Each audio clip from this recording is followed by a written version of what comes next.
À la une du 19 ce soir, l'élan de développement de la commune de Bobo-Dioulasso, réforme de l'administration communale, réalisation d'infrastructures socio-économiques de base ou encore dynamisation de partenariats étaient entre autres les axes d'intervention du conseil municipal. Quel résultat au bout d'un an de gestion, le maire et son équipe étaient face à la population pour le bilan. Et puis lutte contre l'insécurité routière, le centre de contrôle des véhicules et automobiles joue sa partition. Une campagne de sensibilisation sur l'importance de la visite technique des motocycles dans la réduction des accidents est en cours. Et c'est un cross populaire qui a lancé la campagne. Ravi de vous retrouver. Avant de développer ces titres, direction d'Edougou, l'École nationale de formation des enseignants du primaire pense environnement. À chaque stagiaire sont confiés 2 plans dont les survies et l'entretien sont assortis d'une note en fin d'année scolaire. Tout en restaurant le couvert végétal, la trouvaille vise à inculquer aux enfants la sauvegarde de l'environnement via les futurs enseignants Yves Rwamba et Yacouba Gourou. À l'École nationale des enseignants du primaire de Dedougou, les questions environnementales et la formation font bon ménage. Et pour preuve, du personnel de l'administration aux élèves maîtres, chacun a à sa charge l'entretien des plans ici étiquetés. Chaque stagiaire à son arrivée, nous lui affectons un arbre dès octobre ou novembre. C'est vrai, c'est pour restaurer notre couvert végétal, mais c'est aussi à but pédagogique. Si l'éducateur a formé, et qu'on connaît la situation sahélienne du Burkina, il faut donner l'envie aux élèves de le faire. NL21A, c'est la référence attribuée à cet arbre. Une étiquette sur laquelle sont mentionnées les initiales de l'encadreur et le rang de l'élève maître responsabilisé pour l'entretien de ce manguier. Ce manguier, vous voyez, est suivi par la surveillante NL, c'est son initiale. N, ça veut dire Nana, et L, ça veut dire Lucie. Donc Nana Lucie. Donc c'est une de ces salles. Et dans cette salle-là ici, il y a le numéro 21. Le numéro 21 correspond à la liste alphabétique de la classe, à l'élève numéro 21. Et ça c'est un arbre A ici que vous voyez. Plus de 1700 arbres ont été plantés au sein de l'ENEP de Dedougou.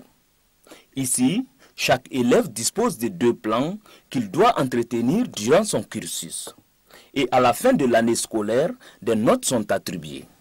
Une vision pédagogique que la direction générale souhaiterait pérenniser et l'étendre dans les autres écoles primaires. On ressort sur le terrain et on essaie de voir comment l'arbre a évolué. Est-ce qu'il a été bien entretenu ou non? Et cela est assorti d'une note. Et nous disons aux stagiaires qu'une fois dans leurs écoles, avec les enfants dont ils auront la charge, qu'ils appliquent un peu le même procédé. À l'ENEP de Dedougou, quand on y entre, on y laisse un plan. Et ce caïcédra en est un témoignage. Planté en juillet 2016 par le Premier ministre Paul Kaba Thieba, cet arbre est aujourd'hui sous la responsabilité d'un des élèves maîtres. Notre coup de main qu'on donne à ces arbres, on arrose les arbres, et les arbres aussi qui l'amènent, on essaie aussi de creuser, on les plante. Et quand on finit de planter, on essaie d'arroser. Les aires creuses, disons que si par exemple à 10 heures on a 30 minutes, des fois je passe de temps à autre pour enlever les herbes qui sont là. Au-delà de cette initiative, c'est une éducation environnementale qui s'installe ici à l'ENEP de Dedougou depuis 2014. Cette école est aujourd'hui un mélange d'espèces végétales digne d'un jardin botanique. On y trouve plus d'une centaine d'espèces, notamment les tecs, les manguiers, les caïcédras, les orangers et les nimiers.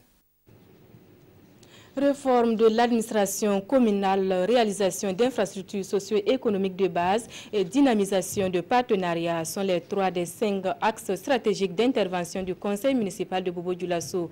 Quel résultat au bout d'un an de gestion, le maire et son équipe étaient face à la population pour le bilan. L'exercice de redevabilité est suivi pour nous par Drissa Traoré et Sriki Milogo. Le maire de la commune de Bobo-Dioulasso face à ses citoyens.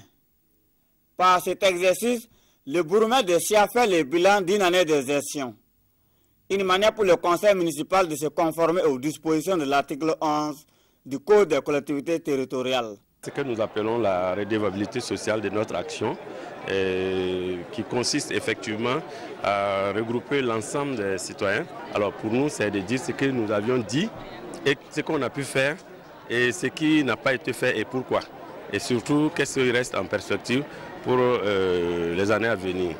Voilà, donc le souci, c'est un souci de transparence et surtout demander l'adhésion de nos populations à l'ensemble des actions que nous envisageons. Première dirigeant dans la ville de la commune de Bobo-Dioulasso, aucun secteur d'activité n'est occulté. De la santé à la voirie, du sport à l'éducation, en passant par l'environnement, tout est passé au pain fin. Il a reconnu qu'il est redevable vraiment à la population en leur montrant le chemin qu'il avait prévu pour les conduire et chacun de nous devait chercher à savoir est-ce que réellement nous étions sur le bon chemin. Et dans ces 5 axes qu'il nous avait donnés comme élan allant dans le développement au niveau local, au niveau de la commune de Bobo-Dioulasso, il nous a donné un bilan positif. Depuis sa prise de service en juillet 2016, le conseil municipal de Bobo-Dioulasso pense avoir fait de son mieux pour assurer de meilleures conditions d'existence aux Bobolais et Bobolais. 1967-2017, la nationale du jeu des hasards a 50 ans d'existence. Plusieurs activités sont au programme de ce cinquantenaire que la LONABE compte marquer d'une pierre blanche. Le programme d'activité a été déroulé aux hommes de médias au cours d'un déjeuner de presse. Paul-David Bambara, Mariam Dao et Zalissa Sanfou. Créée en 1967, la Loterie nationale burkinabé a 50 ans aujourd'hui. 50 ans au service du développement socio-économique du Burkina Faso. Tel est le thème de la célébration de ce jubilé d'or. Aucun Burkinabé n'est resté insensible aux actions de la LONABE dans tous les secteurs du tissu économique du Burkina Faso. Vous prenez l'éducation, le sport, la culture, la santé, la LONABE est présente. Et ce, depuis 50 ans, comme on l'a dit. Plusieurs activités vont permettre à la population et aux parieurs de vivre ce cinquantenaire. Nous avons des activités sportives, nous avons des activités culturelles. Nous avons construit 11 CG et écoles primaires au profit des populations que nous allons inaugurer. Nous allons mettre en jeu 2 villas et le 29 septembre, nous allons effectivement mettre en place une cagnotte spéciale qui sera très importante. Selon la direction générale, la LONABE est passée d'un chiffre d'affaires de 30 millions de francs CFA en 1967 à environ 110 milliards de francs CFA en 2017.